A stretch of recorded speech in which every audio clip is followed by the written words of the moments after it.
Hola, soy Cristina Mitre, periodista y autora del blog de Beauty Mail.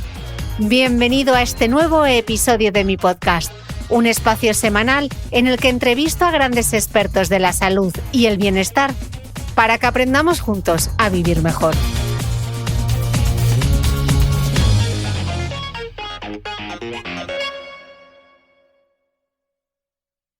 Con la llegada del verano se siente aún más la pesadez y el cansancio en las piernas.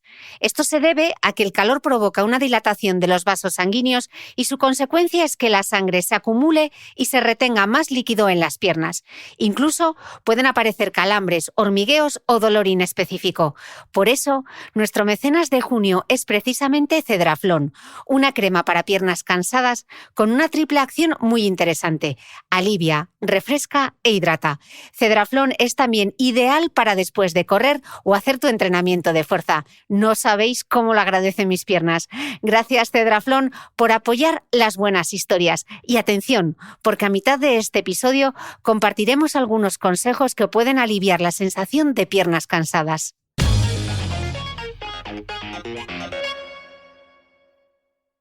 En el tenis y en muchísimos otros deportes, gracias al Big Data, a la telemetría, a la inteligencia artificial, etcétera, tú dispones de muchísimos datos de tu forma de hacer deporte, pero también la de tu rival.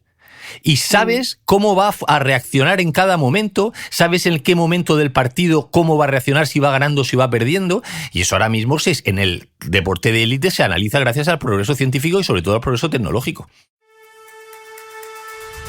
Hoy me acompaña en el podcast José Manuel López Nicolás, doctor en Ciencias Químicas por la Universidad de Murcia, donde ejerce como profesor de Bioquímica y Biología Molecular.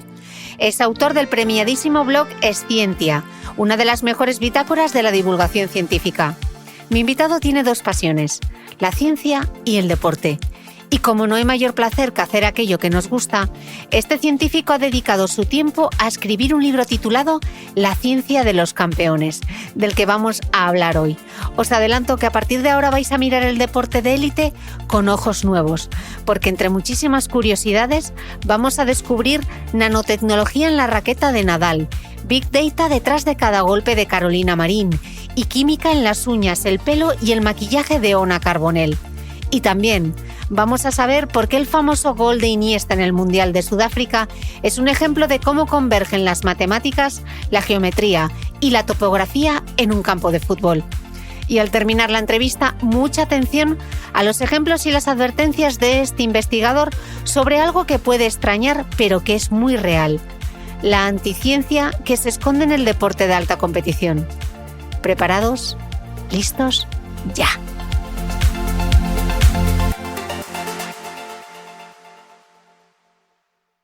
Hoy me acompaña en el podcast José Manuel López Nicolás, catedrático de Bioquímica y Biología Molecular de la Universidad de Murcia, investigador, divulgador y también un gran aficionado al deporte. En su último libro, La ciencia de los campeones, comparte con todos nosotros un montón de ejemplos de cómo confluyen la ciencia y la competición deportiva. Porque, como explica mi invitado, la ciencia de la vida cotidiana, la de las pequeñas cosas, no solo está en nuestras necesidades, también la tenemos en nuestras aficiones. Y os aseguro que en la entrevista de hoy vais a descubrir un montón de cosas curiosas. José Manuel, bienvenido al podcast. Muchísimas gracias, un placer estar aquí. Me ha gustado mucho uno de los objetivos que te habías propuesto al escribir este libro con una propuesta tan sumamente singular. Dices que tradicionalmente se presenta el deporte como fuente de valores y de salud, pero sí, ¿por qué no de ciencia, no? Así que mi objetivo hoy, me he marcado el objetivo de descubrirlo contigo. José Manuel, como bien explicas en el libro, la ciencia está presente hasta en los lugares más insospechados, como en el tejido de una camiseta. Así que lo primero es, vamos a hacer un viaje al pasado, ¿sí? Y la primera parada es 2008. Sí. Pon el vídeo 1. Rafael Nadal. 6-4, 6-7, 6-7,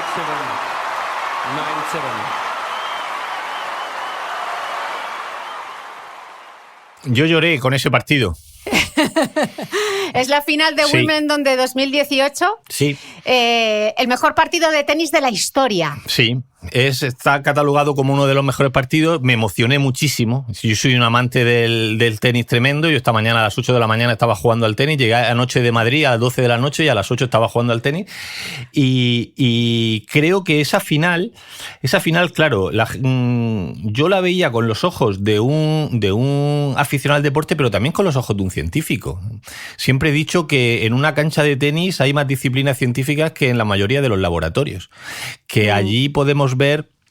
Has hablado de las camisetas, estábamos hablando de, fíjate, si alguien se fija en esa final y recuerda los partidos de Wimbledon de años anteriores, antes las camisetas eran de algodón, lo sustituyeron por el poliéster, con eso se ganaba. Hubiese sido prácticamente imposible esa final de tenis jugarla con los tejidos que existían anteriormente. ¿Por qué? Porque fue una final eterna, duró muchísimo, sudaban muchísimo y antes con el algodón las camisetas se hubieran empapado, no transpiraban, pesarían muchísimo y esa forma de pesar luego afectaba al rendimiento deportivo, que no solamente era que se cansaban mucho, pero además ahí, aparte del poliéster, hay otros materiales. Está el elastano, que hace que ahora sean mucho más elásticas las camisetas. Cuando vemos a Nadal que se estira la camiseta de esa forma, eso es por los nuevos materiales que lleva. O antes me acuerdo cuando yo jugaba hace ya muchos años y jugaba también al fútbol, nuestras madres nos cosían los números nos los cosían a la camiseta, los números con los que jugábamos al fútbol o la marca. Ahora ya hay nuevos materiales, el poliuretano, que hace que se permitan termosellar. Eso la gente lo ve como algo estético, pero realmente, aparte de ser estético, influye muchísimo en el rendimiento deportivo. Sería imposible una final como la de Wimbledon 2008 con los tejidos anteriores. Pero no solamente con eso, la evolución que ha tenido en la química de los materiales las raquetas. Quería que nos explicases justo, porque tú avanzas en el libro que la mejora del tenis de Rafa, una de las grandes mejoras de su tenis, es gracias a la telemetría. Claro. Explícanos qué es esto de la telemetría. Pues fijaos cómo cambió en el juego de Rafa Nadal. Resulta que se dieron cuenta, él llevaba en la raqueta lleva acoplado nanosensores. Esos nanosensores sirven para registrar la velocidad de sus golpes, el efecto que le da a los golpes, la cantidad de derechas que le da, la cantidad de revés, etc. Y entonces vieron, con esas partículas tecnológicas, vieron que la aceleración que le imprimía a la pelota, conforme Rafa Nadal iba siendo mayor, perdía aceleración. Y entonces los golpes no eran tan potentes. ¿Y qué es lo que ocurrió? Que entonces decidieron, gracias a todos esos datos que los recogía su staff técnico, lo que decidieron es que había que cambiar algo, había que volver a la aceleración de la pelota anteriormente porque él estaba perdiendo muchos partidos. Entonces al principio decidieron cambiar el cordaje, cambiar la tensión del cordaje, a ver si así la bola despedía más, pero se dieron cuenta que no. Y entonces al final le pusieron unas cintas de plomo que se pone a la raqueta para que coja mayor peso y para que luego la velocidad con la que se imprime sea muchísimo mayor. Pero y recobró de nuevo esa velocidad. Claro, lo que ocurrió es que si no hubiera tenido la telemetría, el Big Data, todos esos datos para analizar qué estaba ocurriendo, no se hubieran dado cuenta. Eso hace unos años era absolutamente imposible. No sabrías qué estaba pasando, podías intuir algo. Pero ahora mismo, gracias, y en el tenis y en muchísimos otros deportes, gracias al Big Data, a la telemetría, a la inteligencia artificial, etcétera, tú dispones de muchísimos datos de tu forma de hacer deporte, pero también la de tu rival. Y sabes cómo va a reaccionar en cada momento, sabes en qué momento del partido cómo va a reaccionar, si va ganando, si va perdiendo, y eso ahora mismo en el deporte de élite se analiza gracias al progreso científico y sobre todo al progreso tecnológico. Y más allá de las camisetas, más allá de la telemetría, también hablas de una cosa súper curiosa que yo no conocía, y es el equipo de cuidadores del césped de Wimbledon. Claro. Vamos a ver, Wimbledon, la superficie de Wimbledon es muy especial. Estamos hablando de un césped que se cuida durante todo el año, pero que en 2 semanas los que hemos jugado en hierba sabemos que la hierba sufre muchísimo. Entonces tiene un equipo de cuidadores con un líder que sabe muchísimo, pero ¿de qué sabe? Sabe de disciplina científica, sabe de botánica, sabe de biotecnología, sabe de agricultura, para saber exactamente qué tipo de césped es el que debe utilizar, cuál es el que aguanta más, a qué horas de luz solar es más fácil que se levante o no se levante. Esto no se puede dejar al azar, hay que ver especial. Y además colaboran con científicos de universidades y de centros de investigación para que le den todos esos datos. Siempre se están quejando, piensa que en el césped el bote a veces es irregular, no es lo mismo que en tierra o que no es lo mismo que en el cemento de Estados Unidos. Y entonces, cuanto más en peor estado esté la pista de tenis, va a ser mucho más irregular ese bote y se van a quejar muchísimo más. Entonces deben tenerlo totalmente cuidado, pero por especialistas en esas disciplinas científicas. Qué curioso, ¿no? Nosotros pensando que esa final del 6 de junio, ese 6-4, 6-4, 6-7, 6-7, 9-7, sí, era gracias a aquellos golpes imposibles, y va a ser tú, que es la física, la óptica, la neurociencia, la geología. Totalmente, todo eso, mira, la geología en las pistas, pero ojo, también estamos hablando de la física, tiene una importancia tremenda en los golpes de Rafa Nadal.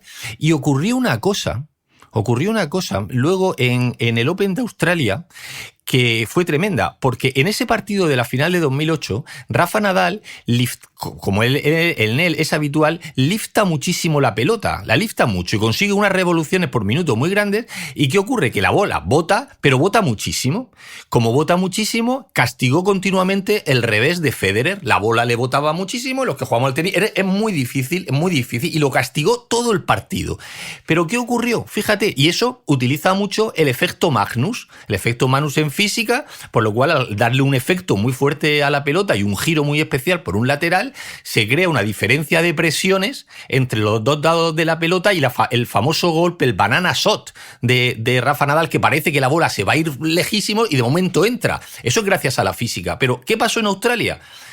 Que Federer, no sé si asesorado o no científicamente, pero decidió hacer un cambio. Y el cambio fue que, vale, si la bola de Rafa Nadal, gracias a la física, coge ese efecto tan fuerte y bota tan alto, y a mí me es muy difícil golpearla de revés la derecha, dio 1 metro hacia adelante. Decidió jugar 1 metro hacia adelante. ¿Para qué? Para coger la pelota justo cuando botaba, para que no llegara tan alto. Y entonces aprovechaba la velocidad, que es otro parámetro físico de la pelota de Rafa Nadal, y no tenía que subir tan alto, y la devolví. Y Rafa Nadal tuvo ahí una temporada que perdía continuamente con Federer. Y perdía continuamente por Federer porque Federer analizó científicamente los datos de Rafa Nadal y supo cómo contrarrestarlos. ¿Y tú crees que dentro de su equipo, más allá de analistas de Big Data, etcétera, tienen a físicos y matemáticos? Yo creo que en el caso del tenis, esto ya, Cristina, son percepciones personales, ¿vale? Yo creo que en el caso del tenis no como científicos que puedan, aunque ellos sí saben, luego ven lo que está ocurriendo y se saben cómo actuar de una forma u otra. Pero hay otros deportes donde más allá del Big Data, etcétera, por supuesto que hay científicos que están asesorando. ¿De acuerdo? Y eso cada vez, los equipos multidisciplinares y los equipos interdisciplinares en el deporte cada vez están muchísimo más presentes. Esto ya de un deportista solo o un deportista acompañado solamente de un entrenador no se va a ningún sitio. Me gustaría ahora, si te pongo este otro audio. Sí. ¿Qué me puedes contar de la natación sincronizada? Pulsa el vídeo número 2. El 2. Hombre.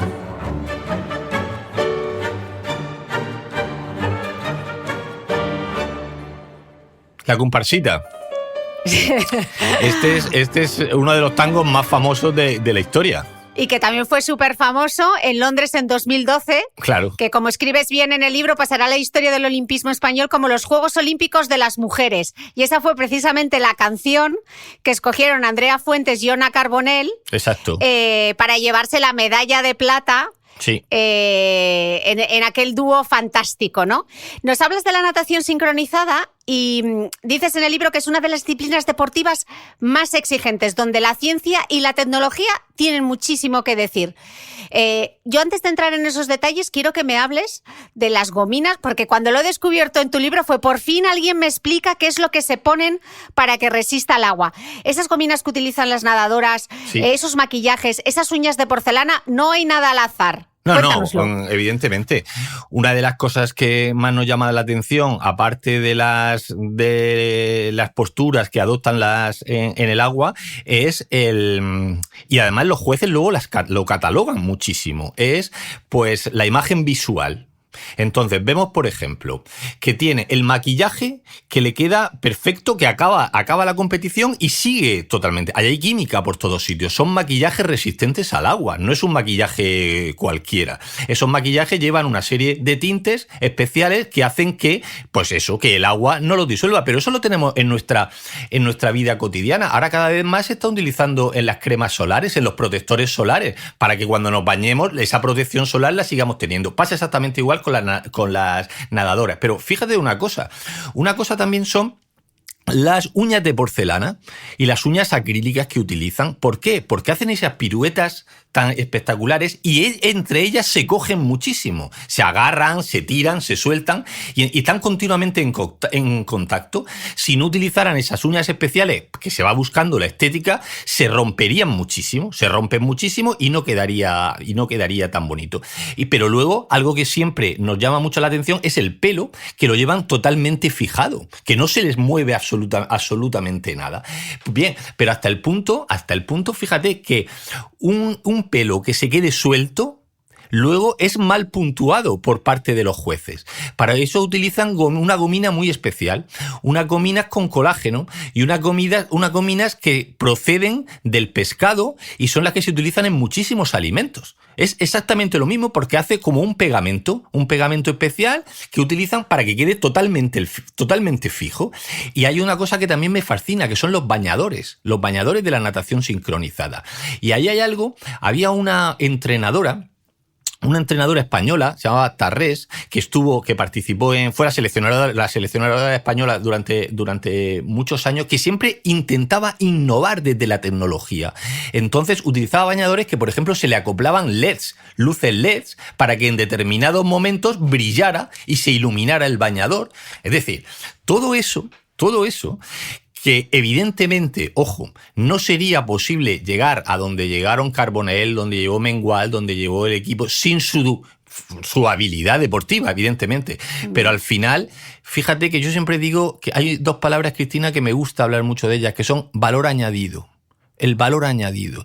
Y al final la competencia es tan grande que ganar las diferencias deportivas son mínimas y tienes que buscar en esos detalles, en el pelo, en las uñas, en el maquillaje que no se mueva, en bañadores innovadores, estás buscando ahí ese valor añadido, esa diferencia que te va a dar frente al otro. Entonces, en la gimnasia rítmica, que es súper exigente, súper dura, donde también hay momentos de apnea, pero estos momentos de apnea y donde se juntan metabolismos aeróbicos y anaeróbicos. Es decir, es verdad, porque la natación sincronizada, ¿qué es? ¿Aeróbico o anaeróbico? Hay de los dos tipos de... La gente muchas veces dice, no, esto es aeróbico, es anaeróbico. No, se juntan los dos tipos de metabolismo. Piensa que dicen, bueno, 2 minutos, 3 minutos. 3 minutos es larguísimo, eso es eterno. El metabolismo aeróbico es importante, pero sin embargo pasan debajo del agua mucho tiempo en ese rato y tienen que hacer esfuerzos fuertes en ausencia de oxígeno o con muy poco oxígeno. Se mezclan los dos tipos de metabolismo y aprovecho el libro pues para contar esos tipos de metabolismo y otros que también existen en el deporte. Pero, José Manuel, como los dibujos animados no se vayan todavía, más allá de los maquillajes, de los bañadores, de las gominas, de las uñas de gel, háblanos de otra cosa muy importante en la iba a decir gimnasia rítmica, perdón, en la sincronizada, que es la cineantropometría, claro, que me cuesta hasta pronunciarlo. Y dices que de hecho puede influir mucho. Es una de las variables que más influyen en los resultados deportivos. ¿Qué es y por qué es tan importante? Claro, la cineantropometría, para que los oyentes se lo imaginen, estábamos hablando de los estudios de composición corporal, ¿de acuerdo? Del perfil corporal que tienen determinados atletas. Ahora bien, entonces, hay deportes que es fácil asociar el tipo de composición, el tipo de la figura que tiene la persona, porque hay personas, pues hay deportes donde son mucho más obesos, donde son mucho más delgaditos, pero aquí sí, en las nadadoras ocurre que no hay una composición corporal fija, es decir, que varía. ¿Por qué? Pues porque dentro de un mismo equipo de natación sincronizada hay diferentes posiciones en las que se mueven. Entonces, todos nos imaginamos, por ejemplo, la selección española, y todos nos imaginamos la chica, por ejemplo, siempre hay una que es la que se pone arriba cuando hacen las pirámides, las que saltan más, pues esas son normalmente más ligeras. Más delgadas, más ligeras. Pero, sin embargo, hay otras que son las que tienen que saltarla, que tienen que impulsarla hacia arriba, pues su composición corporal es muy distinta. Pero lo podemos extrapolar a otros deportes donde es más homogéneo. Estamos hablando de corredores o corredoras de maratón, pues todos sabemos que son personas muy delgadas, muy fibrosas, etcétera. Pero esto es un deporte de equipo en el que cada nadadora ocupa una función, y entonces luego su antropometría, su composición corporal es diferente. Uh-huh. Me gustaría seguir hablando de mujeres deportistas, sí. Y hay otra que mencionas en el libro. En mi lista está Carolina Marín. Dices sí. Que es posiblemente una de las deportistas del mundo que más innova en su preparación y que la culpa es de Fernando Rivas, su entrenador desde hace más de una década, y que su entrenador tiene una forma totalmente científica de trabajar porque no deja absolutamente nada al azar. Cuéntanoslo. En primer lugar, hay que decir que tiene una forma científica Fernando Rivas de trabajar porque, entre otras cosas, él es científico. Y estas cosas se notan, ¿vale? Se notan no solamente en que pueda tener más conocimientos. Puede ser una persona que no sea científico, pero tenga muchísimos conocimientos. Pero sobre todo en la forma metódica de trabajar. Los científicos no nos pueden sacar de nuestra forma de trabajar porque además nos ponemos nerviosos. Y sois cuadriculados. Muy cuadriculado. Yo soy muy cuadriculado y Fernando es muy cuadriculado. Y muy exigente, muy exigente.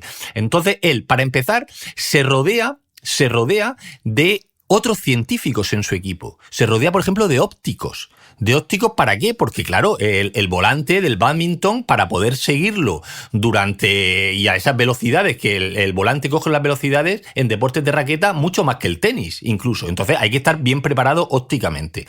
Pero Fernando Rivas y el staff, porque son varios, utiliza muchísimo el Big Data. Utiliza muchísimo el Big Data. ¿Para qué?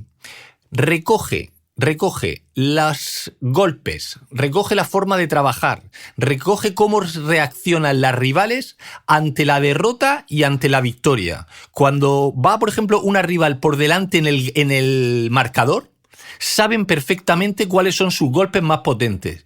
Pero, sin embargo, cuando la rival va por debajo, sabe cuándo cambia rápidamente y todo eso se lo proporciona el Big Data. Y luego lo analizan con Carolina Marín. Es maravilloso. Claro, pero estamos hablando como de Big Data, de datos, de tal. Y dices, ¿pero cómo recogen esos datos? ¿Que hay alguien tomando nota de qué es lo que hacen? ¿Cómo se procesa toda esa información? Ahora mismo, ellos trabajan también con un equipo de Telefónica, ¿vale? Que trabaja también en baloncesto, Entonces, ahora mismo, vosotros pensad que tienen que pensar los oyentes que se graban todos los partidos, se graban todos los entrenamientos, se graban con muchísimas cámaras y todas esas, y además ellos, el equipo, graba también desde ángulos que no los recogen las televisiones oficiales. Entonces, con todos esos datos, luego los pasan los registran y luego los pasan a procesos informáticos, a procesos bioinformáticos, a ordenadores, y luego de ahí sacan todos esos datos.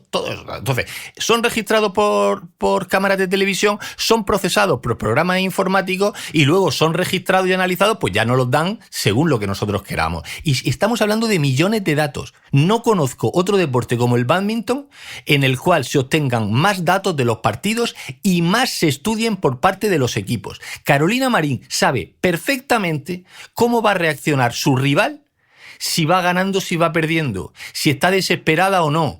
Y ya no solamente cómo va a jugar cada punto, sino en medio de cada punto sabe perfectamente la rival cómo va a reaccionar ante un golpe de Carolina Marín. Y ahí está una base del éxito tremenda. Ahora bien, el Big Data también te ayuda, entre otras cosas, a prever lesiones.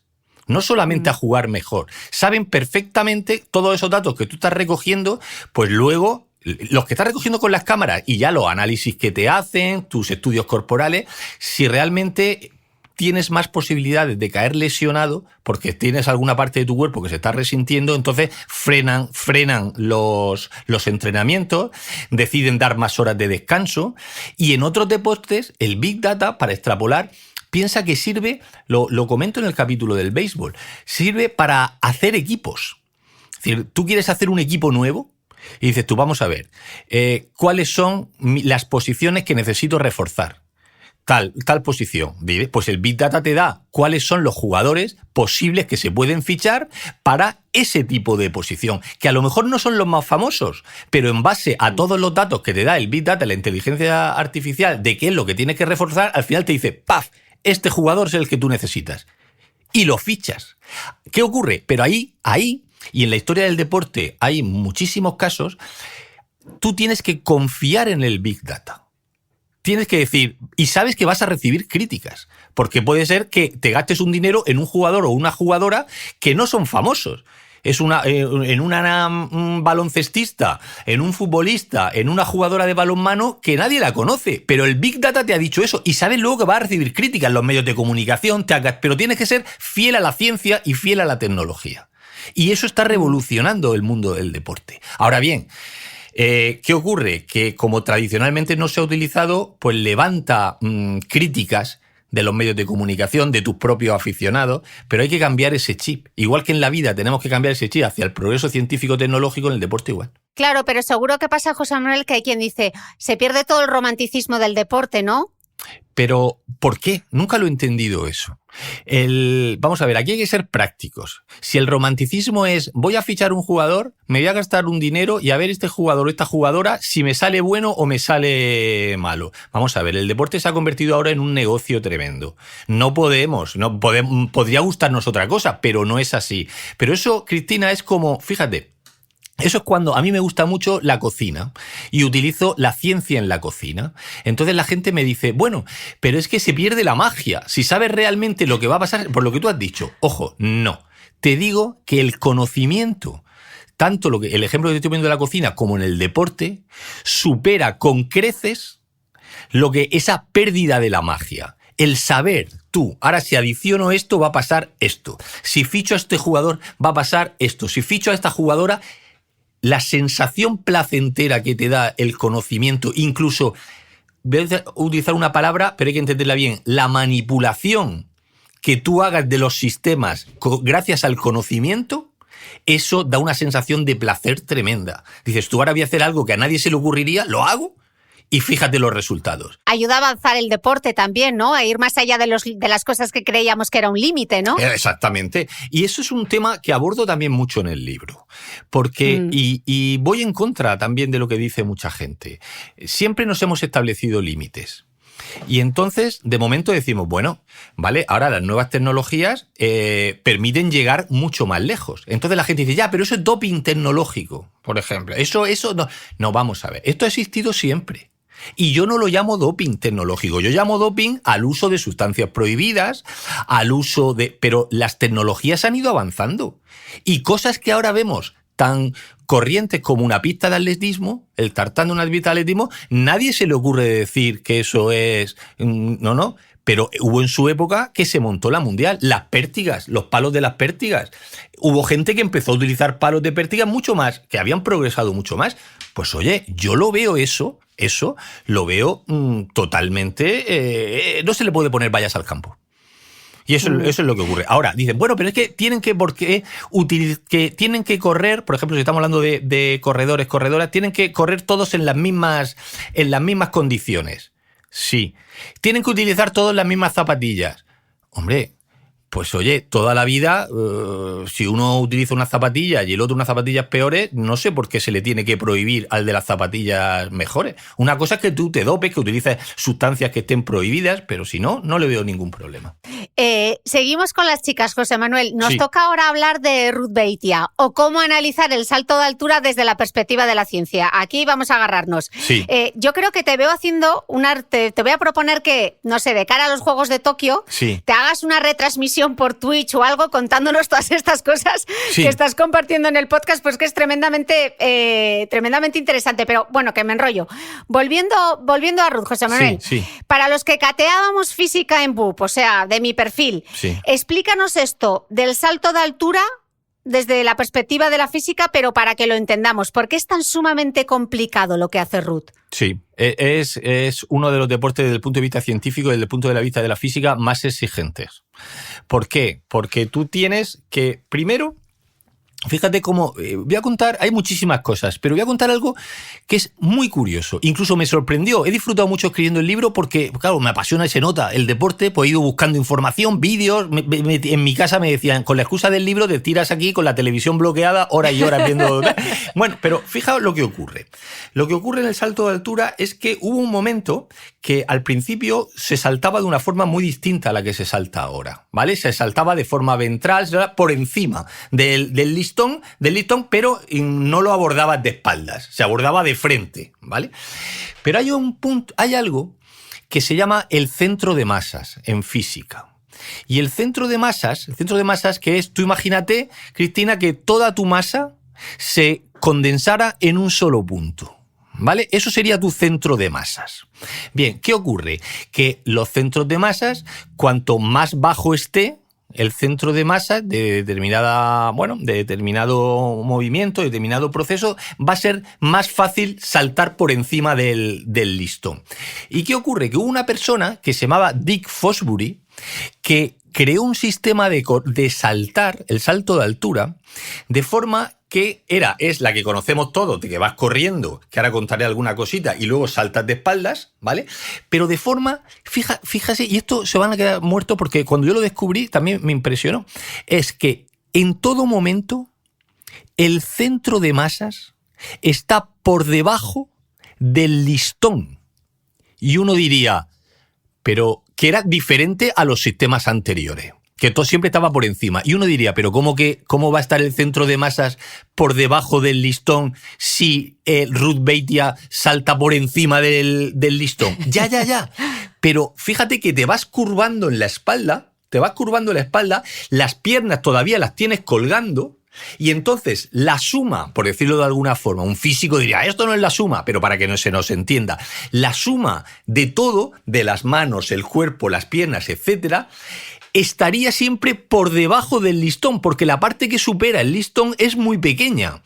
Y conforme vas pasando, va quedando más parte por debajo, porque vas inclinándote más. Y eso hace que el centro de masas quede siempre por debajo del listón. Y eso es lo que permite, gracias a ese estilo, saltar mucho más alto. Con la misma condición física y con la misma técnica puede saltar mucho más alto que de la otra forma.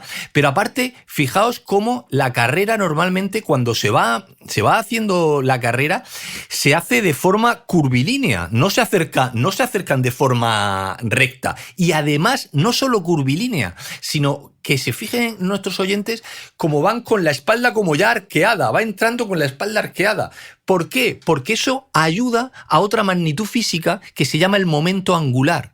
¿Para qué? Para que cuando tú te impulses, empieza el giro. ¿Te das cuenta? Empieza el giro de la espalda. Entonces, si tú te acercas de forma recta y no coges ese arqueo además, ese giro te cuesta mucho y no lo vas a lograr. Pero si vienes de forma curva, es como si ya estás empezando a girar. Y al final te impulsas en el bateo y gira mucho más el cuerpo y mucho más fácil. Entonces, momentos angulares, estamos hablando, centro de masas, velocidad. Pura física, que diría Finita, mi profesora de segundo de BUP. Pues fíjate, acabas de decir una cosa. Mi profesora de segundo de BUP. Bien, los profesores de bachillerato, del colegio, vamos, son espectaculares la labor que hacen y yo no podría hacerla. Pero yo me acuerdo que en mi época, y todavía se hace, ahora no, todavía se hace. Y tú te acuerdas cuando nos ponían los problemas eso. Un camión, un coche sale desde Zaragoza con una velocidad tal destino Calatayud. Otro desde Calatayud. Bien, yo digo una cosa.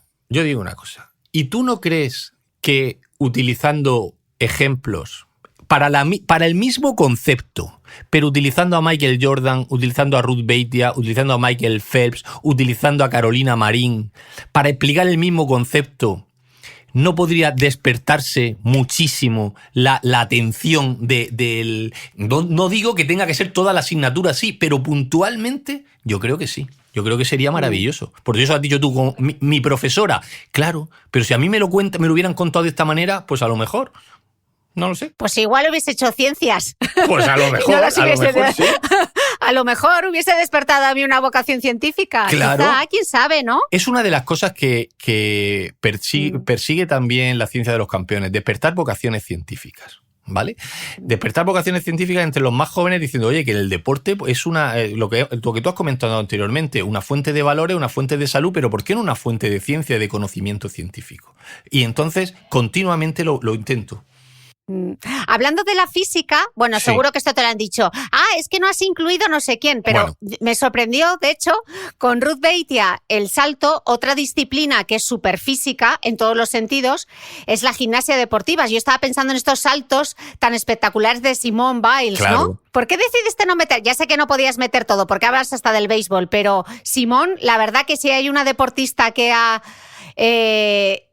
roto todos los límites de la física, ¿no? En esas piruetas y esos saltos que hace Simón. Pues fíjate, él como al final del libro, creo que es lo último, ya en el epílogo, pido perdón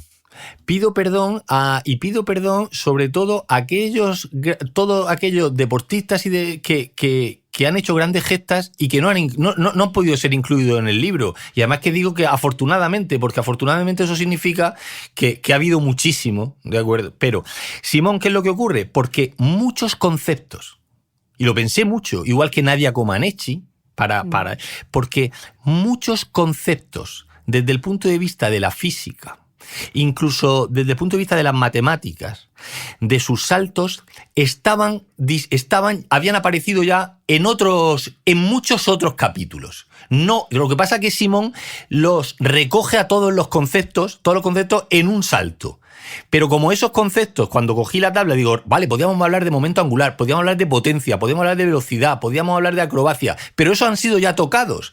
Entonces tenía que buscar hablar de los máximos conceptos científicos, pero en dispersar, en dividir muchísimo. Me ha costado mucho. Es de las partes que me ha costado del libro el excluir a gente. Pero como digo, oye, pues si el libro va bien, pues habrá segunda edición. Una segunda edición. Y ojalá que todos los escuchantes del podcast se compren tu libro porque merece la pena descubrir todas esas historias. Y como en este podcast nos escuchan muchos profesores, sí, estoy segura que les has dado una gran idea para explicar el centro de masas. Claro. Con Ruth Beitia. Ahora, una pequeña pausa con unos consejos de Cedraflón para aliviar la sensación de piernas cansadas. Usa prendas holgadas para facilitar la correcta circulación de la sangre. Haz ejercicio porque favorece el ascenso y el retorno venoso desde los miembros inferiores. Camina. No permanezcas sentada o de pie mucho tiempo. Termina la ducha con agua fría. Recuerda que es importante hacerlo en sentido ascendente, desde los tobillos hacia las ingles. Y muy importante, utiliza cremas adecuadas con triple acción como Cedraflón. A base de extracto de cidra de córcega y mentol, Cedraflón hidrata y refresca inmediatamente la piel, relajando y aliviando la sensación de piernas cansadas. Incluso después de hacer ejercicio. No sabéis cómo lo agradecen mis piernas. Por supuesto, consulta con tu médico o farmacéutico cualquier duda. Cedraflón está disponible en tu farmacia. Gracias, Cedraflón, por estos consejos y por apoyar la continuidad de este podcast.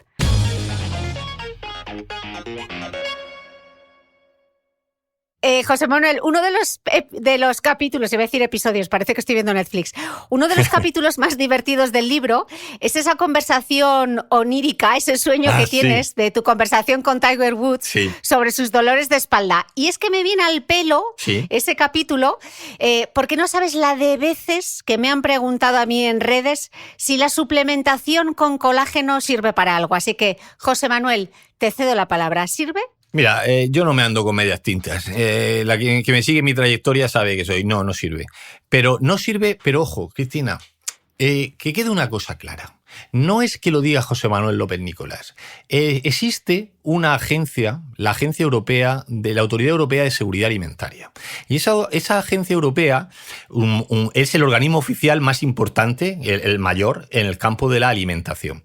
Y esa agencia lo que coge es toda la bibliografía existente sobre determinados compuestos, sobre el que sea, y entonces con toda esa bibliografía hace un informe oficial, ¿de acuerdo?, sobre la efectividad o no efectividad de las moléculas. No sobre su seguridad, si son seguras, nadie le va a pasar nada, pero sobre la efectividad. Es decir, no es, hay un artículo que dice de unas americanas, hay un artículo de unas italianas que dice lo contrario. No, recoge todos y da un veredicto. Entonces, a día de hoy, porque la ciencia tiene que ser humilde, porque la ciencia no sabe de verdades absolutas, porque no sabemos lo que va a pasar en un futuro, pero hay que basarse en lo que hay a día de hoy. Pues a día de hoy, el informe que he emitido sobre el colágeno, y he emitido varios, es que no existe ninguna evidencia científica que haya correlación entre el consumo del colágeno oral y pues las propiedades que se le atribuyen. No sirve absolutamente de nada a día de hoy. Entonces podrán pensar y además es ilegal ponerlo en la publicidad. Claro, pero podrían pensar nuestros oyentes, Cristina, ya, pero yo voy a farmacias, que es lo que me da pena que esté en las farmacias, pero hay farmacias, herboristerías, superficies comerciales que están llenas de botes de colágeno y dicen que ayudas a las articulaciones. Entonces, ¿qué me está diciendo que es ilegal?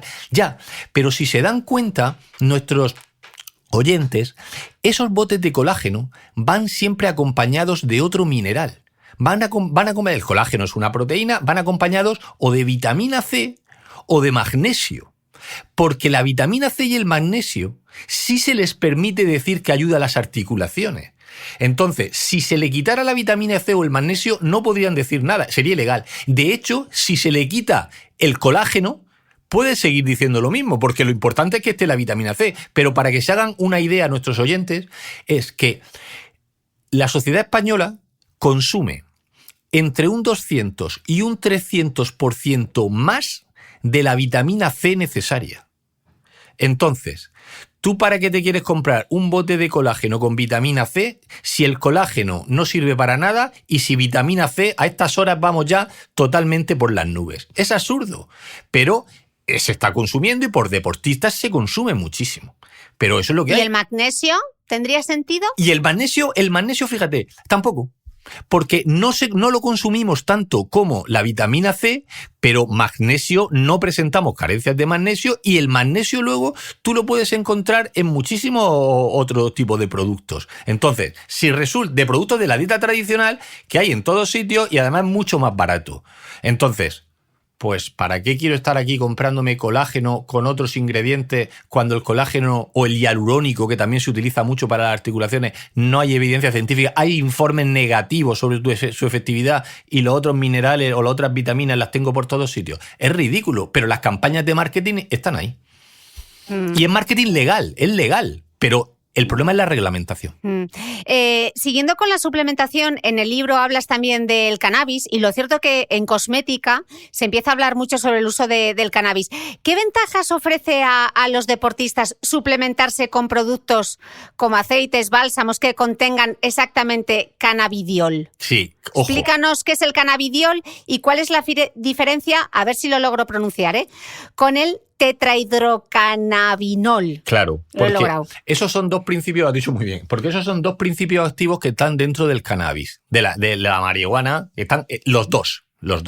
Pero ¿qué ocurre? Que el tetra es el que le da los efectos psicoactivos, le da los problemas vienen del tetra y es estupefaciente y es lo que hace que salga como esté en la lista de sustancias prohibidas y pueda dar doping, etcétera. Pero ahora bien, el otro principio activo, el primero que has comentado, el cannabidiol, lo que ocurre es que sí que ayuda, sí que puede ayudar a la relajación, incluso a las articulaciones, etcétera. Pero ojo, entonces, si tú tomas cannabis, estás tomando los dos. Y lo que ocurre es que se están haciendo preparados puros del cannabidiol que no lleven el tetra. Y como no lo llevan, no da positivo ni es negativo. Y entonces sí que está dando, no da positivo y sí que está teniendo pues resultados positivos sobre la salud o para la preparación, para la relajación, para muchas cosas. Ahora bien, no existe tampoco una alegación saludable por parte de la Autoridad Europea de Seguridad Alimentaria. Entonces, si se toma como suplemento, entonces no vas a dar positivo, sí que puede llegar a tener efectos positivos, pero ojito, porque tienes que estar totalmente seguro, Cristina, que el producto es puro, totalmente puro, porque como tenga restos del tetra, vas a dar positivo. Entonces, ojito con estas cosas, porque hay mucha gente que no lo compra puro o que se fía de determinadas fuentes y luego no solamente no tiene los efectos positivos, sino que da positivo y te eliminan. ¿Por qué? No porque te hayas dopado conscientemente, pero sí lo has adquirido en sitios donde la pureza no era la correcta. Y más allá del deporte, mencionabas en el libro, que me parece un punto súper interesante, que el cannabidiol, Sí.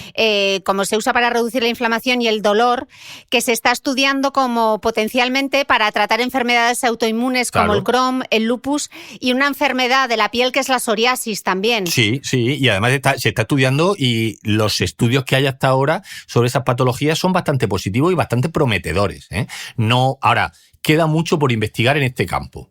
Son datos que doy de investigación básica que hay, de artículos que ya están saliendo, sobre la inflamación, sobre la articulación está más que demostrado, sobre el lupus ya hay algunos estudios, sobre la psoriasis, por supuesto, pero hay que cogerlos con pinzas. Con pinzas no quiere decir que puedan ser falsos, no. Quiere decir que hace falta estudios en poblaciones muchísimo mayores, administrado durante más tiempo, con muestras muy, muy escogidas. Entonces, los resultados son prometedores, pero todavía estamos hablando que estamos en los primeros estadios de esas investigaciones. Una respuesta de científico. Sí. Correcto. No de influencer. Claro, es que fíjate, es que aquí, y además me has pillado en lo de la respuesta del científico, porque me ha pasado algunas veces, solamente dices un poquito de algo y ya al día siguiente la gente, es que dijo que esto puede servir. No. Esto va como va y la ciencia avanza. La ciencia, como siempre digo, no entiende de atajos. La ciencia no, y se está viendo con las vacunas, es decir, y no podemos ir mucho más rápido de lo que nos pide. No, a las cosas hay que demostrarlas bien para luego, cuando hacemos una afirmación, que sea categórica y se nos crea. José Manuel, en esta búsqueda por mejorar el rendimiento, sí, no solamente de los deportistas, hay quien también defiende los beneficios de beber agua de mar. Sí. Porque se dice que al practicar deporte se suda y en el sudor se eliminan muchos minerales y como el agua de mar es rica en todos esos micronutrientes, aportaría todos esos minerales que se pierden en el sudor. ¿Qué dice el conocimiento científico? Fíjate, igual que hemos dicho que uno de los objetivos del libro es el conocimiento de lo que nos rodea, qué está pasando en el deporte, u otro objetivo puede ser el fomento de las vocaciones científicas, pues otro de los objetivos que persigue el libro es la lucha contra la anticiencia y contra la pseudociencia. Y el deporte es una cuna de pseudociencia. Y me preocupa. ¿Por qué? Porque a veces, piensa que los deportistas son ídolos de millones de personas, entre ellos muchos niños y niñas. Entonces, me preocupa porque imitan sus comportamientos. El agua de mar no hay ninguna evidencia científica de su efectividad y sí que hay muchísimas evidencias científicas de la posible peligrosidad. Ojo, no estamos en el caso del colágeno que he dicho anteriormente. En el caso del colágeno he dicho que no es efectivo, pero no te va a pasar nada, te gastas el dinero. Aquí puedes tener problemas, porque como tú muy bien has dicho, el razonamiento popular y rápido es sudo, pierdo minerales, meto agua de mar porque lleva muchos minerales y ala. No, vamos a ver. Al meter determinada cantidad de sal, ¿qué es lo que ocurre? Se produce que hay una modificación en la composición celular. Esa modificación de la composición celular hace que entre agua de otro sitio o entre líquido para compensar esa concentración que ha subido. Tú metes para diluir. Pero claro, como metes para diluir, metes agua, estás tirando de agua que tú tienes en tu organismo para poder esa compensación, por lo cual se producen fenómenos de deshidratación. Pero que nadie piense deshidratación porque estás tirando de tus recursos para nivelar eso que has producido. Pero que nadie piense que cuando hablo de deshidratación es que te entra sed, pues bebo agua y ya está. No. lo más flojo, empieza la deshidratación, empiezan los calambres, empiezan los mareos, puede haber desmayos y puede haber problemas mucho más gordos. Entonces, me preocupa ver no solamente a grandes deportistas que nosotros queremos y amamos, tomando agua de mar a mitad del partido, sino me preocupa que incluso bebidas con agua de mar patrocine a equipos deportivos. No me parece bien, no me parece bien. Y hay que llevar cuidado con esas cosas. José Manuel, explicas que en el libro que una de las disciplinas científicas que más se está utilizando para aumentar el rendimiento cognitivo del deportista es la neurociencia. Sí. Y en este podcast hemos hablado bastante de neurociencia y es un tema que apasiona a los escuchantes de este podcast. Hablas en concreto de las técnicas de estimulación cerebral y esto me gustó además porque te está relacionado con enfermedades como el Parkinson. Sí. ¿Podrías hablarnos un poco y explicarnos qué es la estimulación magnética transcraneal y la estimulación transcraneal de corriente directa? Sin entrar en muchos detalles, pero explicarnos qué son y qué es lo que están permitiendo. Mira, esto, pues en contra de lo que... Vamos a ver, lo primero que hay que decir es que estas técnicas que se basan, muchas de ellas lo que te ponen es algunos cascos o te ponen unas cosas que parecen unas moneditas en la cabeza, se aplican una serie de corriente eléctrica, se aplica una serie de campos magnéticos, etcétera, para estimular distintas partes de nuestro organismo, y esas partes de nuestro organismo están relacionadas con habilidades motoras. ¿De acuerdo? Entonces, sí, hay determinadas partes de nuestro organismo que están relacionadas con el estar más despierto o el reaccionar más rápido frente a un estímulo, que fíjate que el reaccionar más rápido frente a un estímulo, unas décimas de segundo más rápido, es ese valor añadido del que hablábamos antes. En la altísima competición, la diferencia entre el mejor y el segundo es nada. Pero ese nada puede ser eso pequeño. Bien. Entonces, eso se está aplicando y se entrena con esas cosas. Y lo han hecho desde esquiadores, que se ha demostrado, corredores de fondo, se ha visto con baloncestistas, etcétera, para esa habilidad. Bien. Pero también tiene sus detractores. Estamos, al igual que hablábamos antes, de que esas técnicas basadas en la neurociencia, basadas en la estimulación de determinadas partes de nuestro organismo, hay gente que dice que cree en ella, que no es que crea, la palabra creer no me gusta, sino que está demostrado que hay evidencias científicas que te dan ese plus, pero hay otras que dicen que los estudios que hay son estudios con poblaciones muy escasas, con poblaciones que no son nada significativas, que son cosas de marketing o que por lo menos a día de hoy no está claro. Yo me posiciono en que a día de hoy no hay evidencias científicas de que ese tipo de... No digo que esos estudios no sean correctos, son correctos, pero para poder decir que la estimulación transcraneal ayuda al deportista, todavía estamos en los primeros estadios, pero consiste en eso que he comentado. Pero, por ejemplo, para tratar depresiones, dolor crónico, enfermedad de Parkinson, etcétera, ¿hay suficiente evidencia en esos campos o también habría que...? No, cada vez hay más, pero también te digo, que no se puede a día de hoy establecer con claridad que tratar el Parkinson con este tipo de técnica vaya a hacer una mejora significativa en el paciente. No. Estamos hablando de cosas que, claro, lo que pasa es que, como decimos aquí en Murcia, el ansia nos puede y queremos avanzar más rápido de lo que realmente se puede avanzar para poder sentenciar.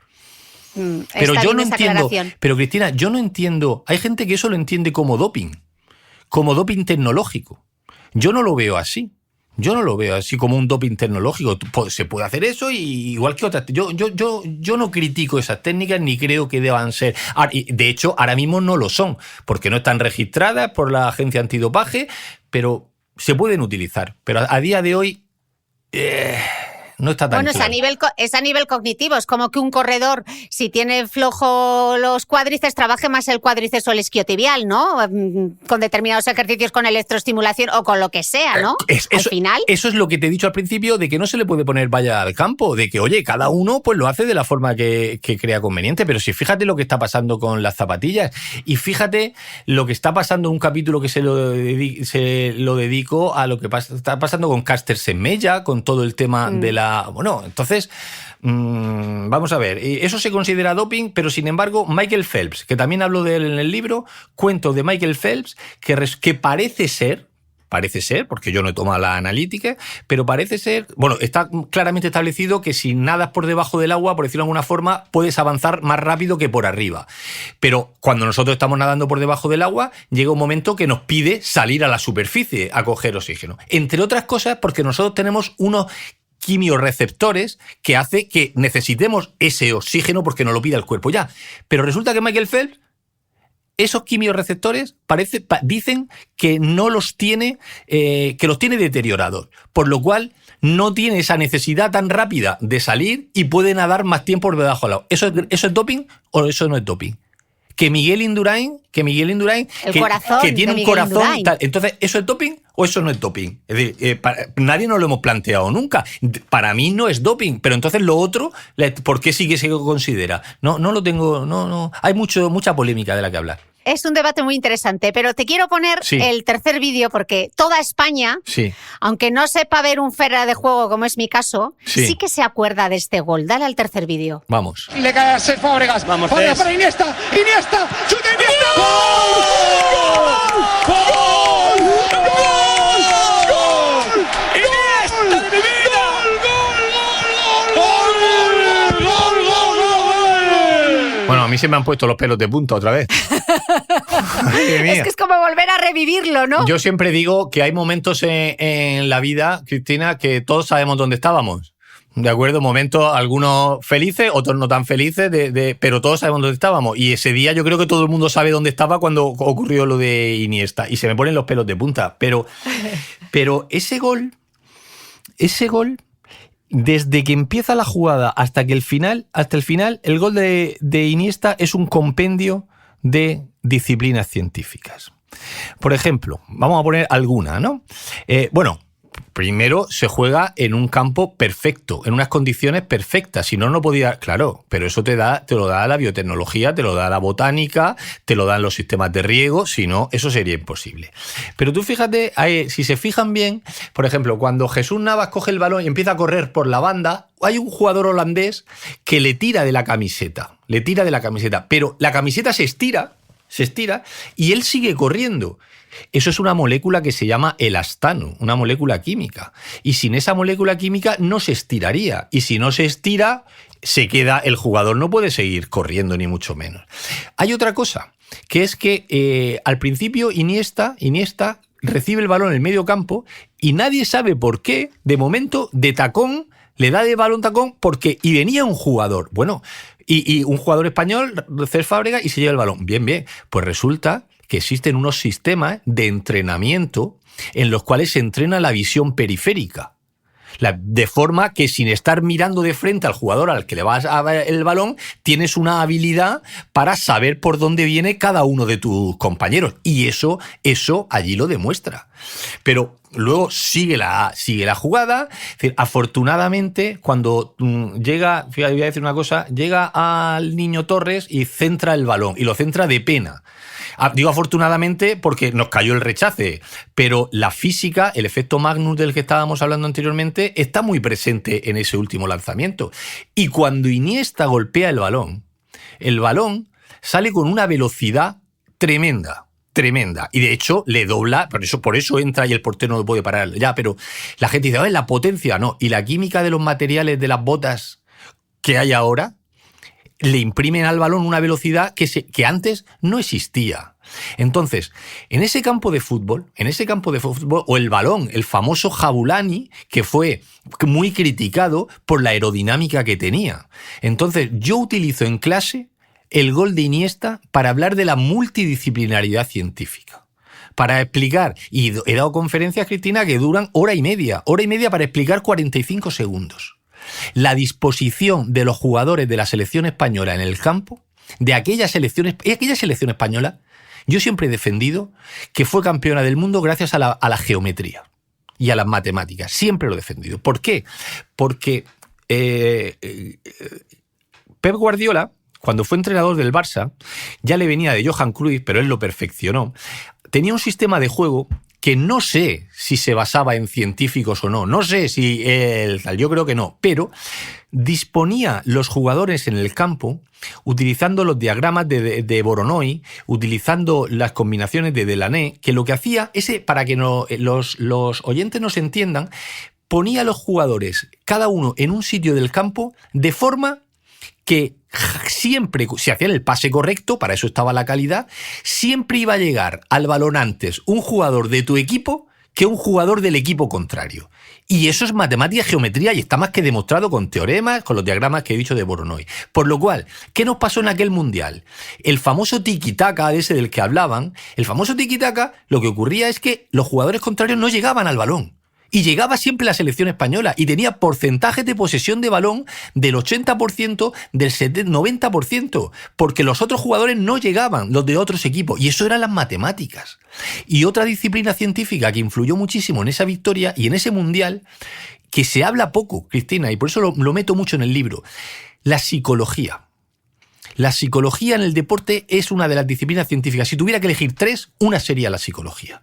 Y en esa final, ¿en qué influyó la psicología? Fíjate, en toda la trayectoria de la selección española, que vemos aquel mundial como que lo ganamos fácilmente, que con nuestro juego... No, perdona.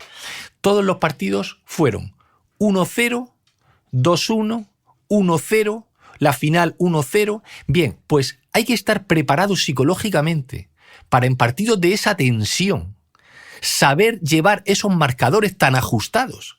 Hemos empezado la entrevista con Rafa Nadal, 5 sets, y el último 9-7. Hay que estar muy preparados psicológicamente, y fíjate lo que le pasó. Fíjate, ganó los 2 primeros sets, perdió los 2 segundos. El partido se había pasado de las 5 horas, te podrías venir abajo, hubo interrupciones por la lluvia. Y si no estás preparado psicológicamente, ¿cómo pudo otra vez remontar? Entonces todos los grandes equipos están incluyendo 2 disciplinas científicas y 2 profesionales fíjate lo que te iba a decir, un psicólogo o psicóloga y un nutricionista. Los están metiendo en los staff. Por ejemplo, estábamos hablando del fútbol, de la selección española. Tú eres amante de una buena nutrición. Tú entiendes que en una concentración, un equipo de fútbol, 11 jugadores, cada uno jugando en un puesto distinto. ¿Tú entiendes que el portero pueda llevar... Coma lo mismo que por ejemplo, el otro día había el Barça femenino, que una delantera, una extremo que corría... Es absurdo. Entonces, ¿qué hacemos cuando van a la concentración y dan el mismo rancho, el mismo menú a todos?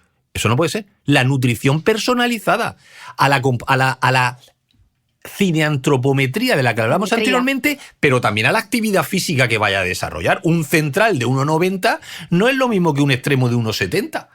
Y esas cosas hay que personalizarlas, y para eso está la ciencia. Hablabas de 3 disciplinas, hablabas de la psicología y decías, y otras 2 que son fundamentales. ¿Cuáles serían las otras 2? Para mí, el Big Data hoy en día es fundamental, y el conocimiento disciplina científica, el conocimiento, la física influye muchísimo. Lo que pasa es que la física, explicarles conceptos físicos es complicado, pero la física está prácticamente en todos los deportes. Y evidentemente, vamos a ver, no nos equivoquemos, no estoy hablando de los profesionales en ciencias de la actividad física y el deporte, porque eso se supone que es el marco global. Pero yo cojo el Big Data, la psicología y la física, o como mucho cambiaría, fíjate, la física la podría cambiar por la química. Uno dirá, claro, tú eres químico, ya, pero la química en los materiales, la química en las prendas deportivas, eso ha revolucionado absolutamente todo. Antes has nombrado a Tiger Woods, claro, pero es que los palos de béisbol o los palos de golf o la bola de golf ha cambiado, y eso es la química de los materiales. Entonces, si tengo que elegir, Big Data, psicología y química. Oye, y seguimos con el fútbol, la última pregunta de fútbol. ¿Es verdad que los penaltis son una lotería? ¿Qué opina la ciencia? Vamos a ver. Es una de las chorradas, y además os voy a contar un dato que para mí me impresiona, ese dato. Es una de las chorradas más grandes que hay es el tema de que los penaltis son una lotería, pero tú estás loco. ¿Pero qué me estás contando? Estamos hablando de que se fallan 30% de los penaltis, 25-30%. Pero vamos a ver, si se fallan el 25% es un porcentaje muy, muy significativo como para dejarlo al azar. Y ojo, y que en los grandes acontecimientos deportivos, resulta que es cuando más presionáis un mundial, una final de la Champions, se fallan muchos más. Vale. ¿Qué ocurre? Por ejemplo, está demostrado, pero fíjate casos que ha habido, está demostrado que el equipo que empieza lanzando la tanda de penaltis, si logra marcar el primer gol, tiene un porcentaje muy alto, mayor que el rival, de ganar la tanda de penaltis. Por eso, y fíjate lo que ha pasado en el mundo del fútbol, por eso siempre se recomienda que el mejor lanzador del penalti tuyo sea el primero. Para ese porcentaje. Ya. Pero fíjate lo que pasó con Cristiano Ronaldo en el Mundial. Le pudo el ego. Portugal contra España, le pudo el ego y dijo, yo soy el mejor lanzador, pero claro, si lanzo el primero, luego no voy a salir en la foto. Entonces prefiero esperarme al último, que es al que todas las cámaras... ya. ¿Pero qué ocurrió? Que pusieron a tirar antes a gente que lo tiraba peor que él y no le dio tiempo a tirarlo, porque quedó eliminada su selección por no haber empezado él el primero. Casos más grandes que se van con el tema de los lanzamientos de penalti. Hay una cosa que es súper curiosa y que habla mucho, Cristina, de lo que es la condición humana. Fíjate, se ha demostrado que hay un porcentaje elevadísimo, está hablando de un 30%, de penaltis que se tiran por el centro de la portería.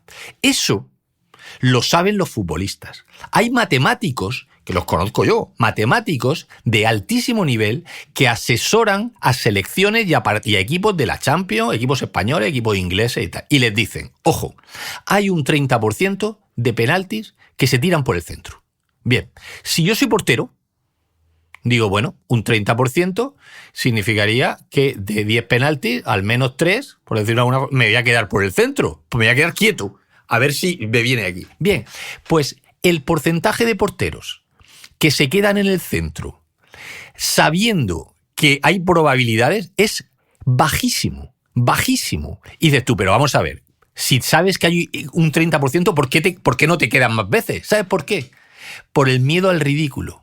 Porque tú sabes que si te quedas quieto y te lo tiran a uno de los lados, la prensa, el público, empieza, ese no vale para nada, si se ha quedado quieto, míralo, por lo menos tírate. Y entonces dices, yo prefiero tirarme y que digan, ay, qué bueno es el delantero que me han engañado, aun sabiendo que tengo muchas posibilidades, quedarme quieto y entonces poder pararlas. Hostia, eso, sí, la psicología vuelve a influir ahí muchísimo. Decir, hay que preparar al portero. No, tú quédate en el centro, te tiene que dar exactamente igual.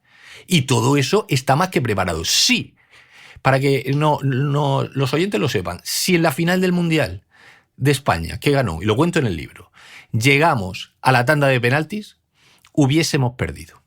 Seguro, porque había un español precisamente, Ignacio... creo que López Huertas Palacios, que profesor, que está ahora mismo en Inglaterra, pero profesor de la Universidad del País Vasco, que asesoraba a la selección holandesa. Y sabía perfectamente el portero holandés dónde iba a tirar cada jugador de la selección española. Eso es probabilidad, eso es estadística, eso es matemáticas. Afortunadamente, con el gol de Iniesta que hemos visto, no llegamos a los penaltis, y como no llegamos a los penaltis, no pudieron aplicar las disciplinas científicas, la probabilidad de las matemáticas al lanzamiento, pero hubiésemos perdido. Qué importante esto que estabas comentando de la psicología en el deporte, ¿no? Lo acabamos de ver ahora en Roland Garros, la tenista que se acaba de ir del torneo porque no es capaz de soportar la presión de hacer las ruedas de prensa, ¿no? Sí. Yo estoy... la entrenamos poco. Naomi Osaka. Sí, la entrenamos poco, la psicología, la despreciamos a veces mucho, confiamos muchísimo en nuestra calidad, por ejemplo, nuestra calidad tenística o nuestra forma física, sin tener claro que ese valor añadido que hablábamos antes, la psicología. ¿Tú entiendes que haya partidos de tenis? Es decir, yo he visto partidos de Roland Garros donde el resultado, fíjate, es 6-1, 0-6, 6-2. ¿Eso quién lo entiende? Es decir, ¿cómo que le ganas un primer set, arrasas al rival 6-1, luego te arrasa él a ti y luego lo vuelves a arrasar.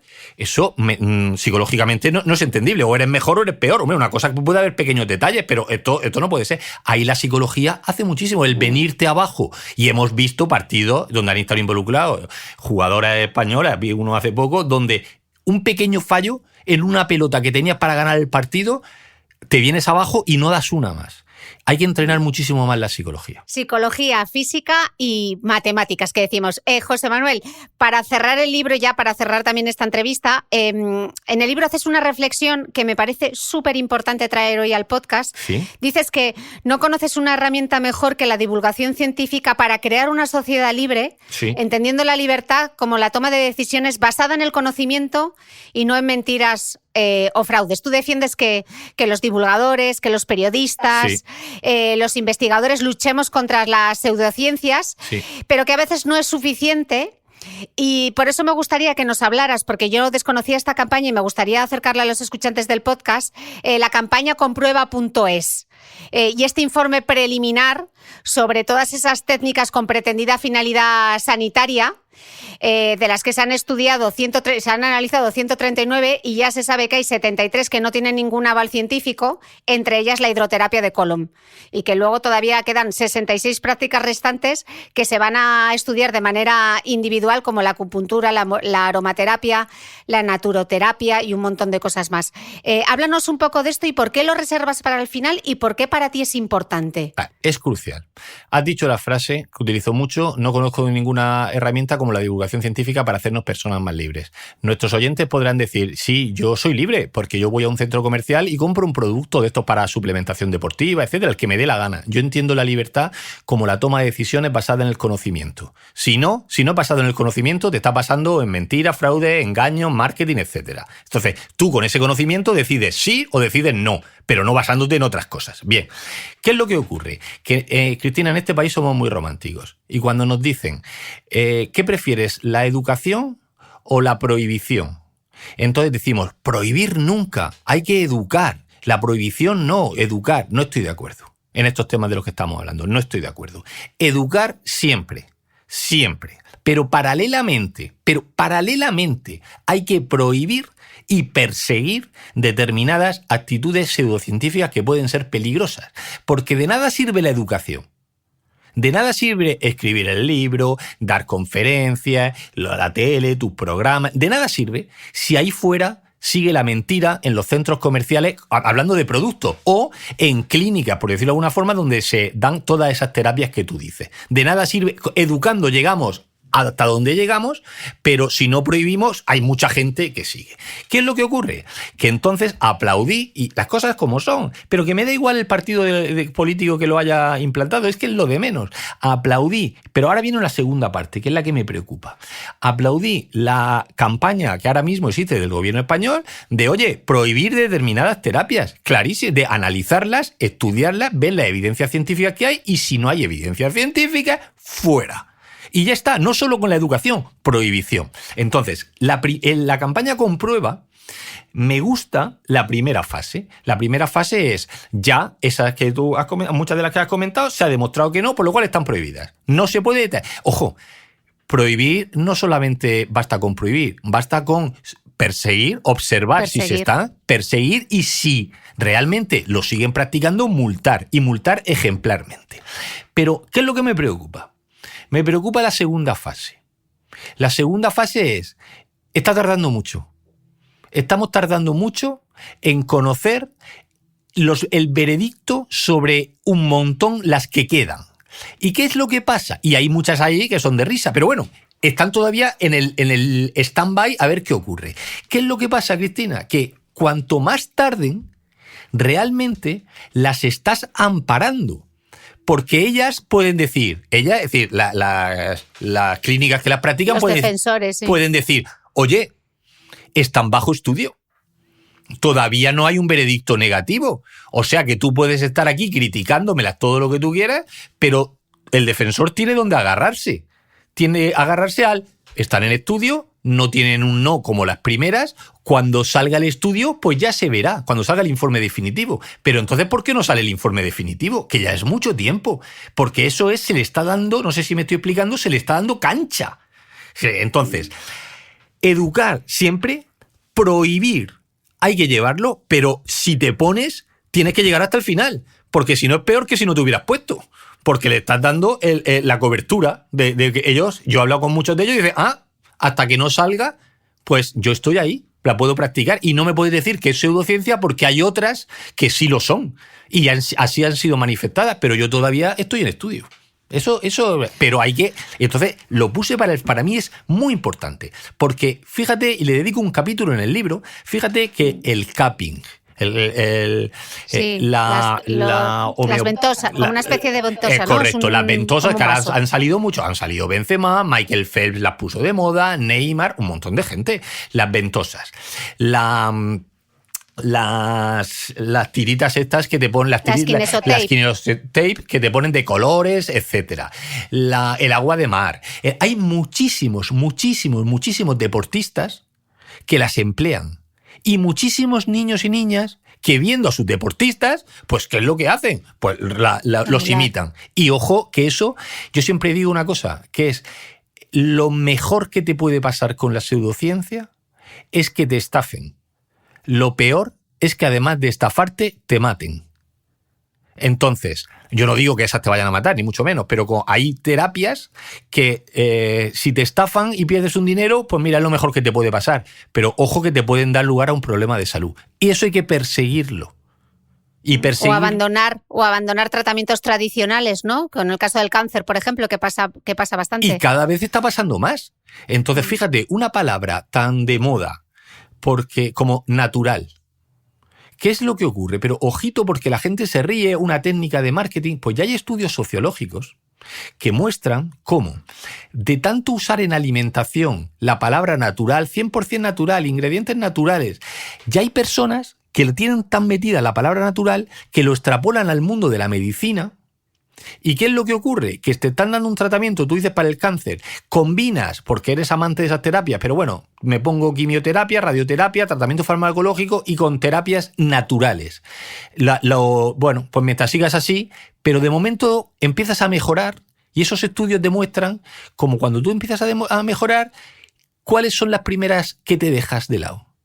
Te dejas de lado la quimioterapia, la radioterapia, los tratamientos farmacológicos y te quedas con las naturales y te pasa lo que te pasa. Pero eso viene en parte de ese marketing tan agresivo para los productos naturales, ingredientes naturales. Entonces, cuidado con estas cosas que pueden parecer a veces un juego y pueden tener un final fatal. Y en deporte se está viendo muchísimo. José Manuel, bueno, ha sido un verdadero placer poder charlar contigo hoy. Sé que uno de los objetivos de tu libro La ciencia de los campeones es utilizar el deporte para fomentar el espíritu crítico y el escepticismo entre la sociedad. Sí. Y te puedo decir que misión cumplida y creo que los escuchantes de este podcast también. Así que muchísimas gracias por participar y espero poder volver a coincidir contigo. Ha sido un placer, muchísimas gracias. Me lo he pasado pipa, que es de lo que se trata. Igual que cuando escribes el libro tienes que disfrutar con ello, he disfrutado muchísimo con la entrevista. Muchísimas gracias y a vosotros nos escuchamos de nuevo el próximo domingo.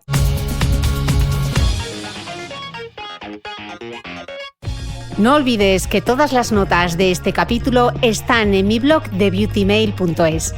Además, si no quieres perderte ninguna entrevista, suscríbete al podcast de Cristina Mitre en tu reproductor de podcast habitual. Y un último favor, si me escuchas en Apple Podcast, regálame unas estrellas y déjame una reseña, porque así ayudas a que este podcast siga creciendo. Muchas gracias y nos escuchamos de nuevo el próximo domingo.